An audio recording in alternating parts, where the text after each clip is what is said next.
ایک دن صحابہ سے فرمایا میرا دل چاہتا ہے کہ ہر مومن کے سینے میں سورہ ملک ضرور موجود ہو، یہ میری تمنا ہے، حضور نے فرمایا۔ تو میں آرزو کروں گا جو مجھے سن رہے ہیں اس رمضان میں پھر کوشش کر کے یہ صورت یاد کر لیجیے۔ بہت بڑی صورت نہیں ہے حجم کے اعتبار سے، صرف 30 آیات ہیں۔ اگر 2 آیتیں روز یاد کریں تو آپ کو 15 دن لگیں گے، صرف 2 آیات۔ تبارک الذی بیدہ الملک وہو علی کل شیء قدیر، ایک تو یاد ہو گیا آپ کو، سبق کا آغاز ہو گیا۔ اب باقی 29 آیتیں رہ گئی ہیں، تو میں چاہوں گا کہ میرے جملہ سننے والے اور آپ جتنے لوگ موجود ہیں یہ ارادہ کریں، عزم مصمم کہ ہم نے سورہ ملک یاد کرنی ہے، اور یہ میری آرزو نہیں ہے، یہ میرے حضور کی آرزو ہے۔ اللہ اکبر۔ تو حضور نے فرمایا انا سورۃ فی القرآن 30 آیۃ، فرمایا قرآن مجید میں ایک سورت ہے جس کی صرف 30 آیات ہیں۔ اگر کوئی شخص اس سورت کی تلاوت کرتا ہے تو اللہ تعالیٰ جل شانہ اس کی برکت سے اس کی مغفرت فرما دیتا ہے، اور فرمایا کہ وَهِيَ تَبَارَكَ الَّذِي بِيَدِهِ الْمُلْكُ، اور وہ سورت ہے تبارک الذی بیدہ الملک، سورہ الملک ہے۔ مجھے امید ہے کہ آج جا کر ہی آپ جو ہے وہ اس سبق کو شروع کر دیں گے، اور اگر آپ کو 5 آیتیں بھی آج یاد ہو گئیں یا 3 آیتیں بھی یاد ہوگی تو آپ کو لگے گا کہ کوئی مشکل کام نہیں ہے۔ تو اس رمضان المبارک میں سورہ ملک ضرور یاد کر لیجئے گا۔ آقا کریم نے ارشاد فرمایا جس نے استغفار کو لازم کر لیا تو اللہ تعالیٰ جل شانہ ہر غم سے، ہر مشکل سے، ہر تکلیف سے اس کے لیے کشادگی پیدا کر دے گا، ہر اذیت دور کر دے گا، اور ہر مشکل اور ہر پیچیدگی سے اس کے لیے راستہ پیدا کرے گا، اور اللہ تعالیٰ جل شانہ اس کو وہاں سے رزق دے گا جہاں اسے گمان بھی نہیں ہوگا۔ اللہ اکبر۔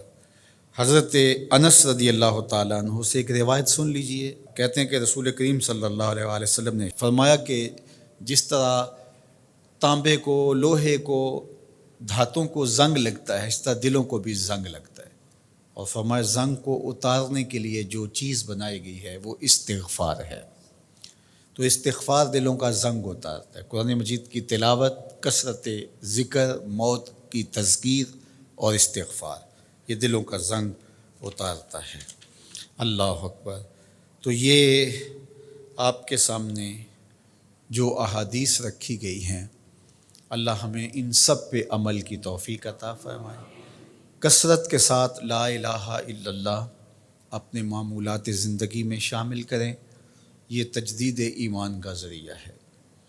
اسی طرح سبحان اللہ و بحمدہ یہ دن میں 100 مرتبہ اپنے معمولات میں شامل کر لیں۔ اگر سمندر کی جھاگ سے بھی زیادہ یا اس کے برابر بھی گناہ ہوئے تو یہ کلمات صرف 100 مرتبہ پڑھنے سے سارے گناہ بخش دیے جاتے ہیں۔ اسی طرح درود شریف کی کثرت، سورہ ملک کو یاد کرنا اور سورہ یاسین کی تلاوت کرنا 10 قرآن مجید پڑھنے کے ثواب کے برابر۔ تو یہ اتنا خزانہ آج کی اس نشست میں آپ کو دے دیا گیا ہے۔ اللہ آپ کو جزائے خیر عطا فرمائے۔ تو یہ یاد کر لیں ماہ صیام کے اندر، انشاءاللہ آپ کو بڑا نور نصیب ہوگا۔ بہت ساروں کو تو یاد ہوگی، اور جس کو نہیں ہے تو پڑھنا تو آج سے شروع کر دے سورہ ملک روزانہ۔ لیکن باقی حضور کی جو آرزو تھی، حضور نے ایک تمنا کی ہے، حضور کے دل میں ایک خواہش تھی کہ اگر یہ ہو جائے تو امت کے بھلے کی بات ہے، تو فائدہ تو ہمارا ہوگا، خوش حضور ہو جائیں گے۔ اللہ اکبر۔ تو فرمایا کہ میری آرزو ہے کہ میرا ہر امتی سورہ ملک اپنے سینے میں سمو لے۔ اللہ سورہ ملک کا جمال بھی دے، اس کی تلاوت کا نور بھی نصیب فرمائے، صحت لفظی کے ساتھ اس کو پڑھنے کی، اس کو یاد کرنے کی توفیق نصیب فرمائے۔ وہ سینہ قبرستان کی طرح ہے جس میں قرآن کی کچھ آیات نہیں ہیں، تو اس لیے اپنے سینے کو منور کریں، آباد رکھیں۔ اللہ آپ کو اپنی خاص عنایات نصیب کرے۔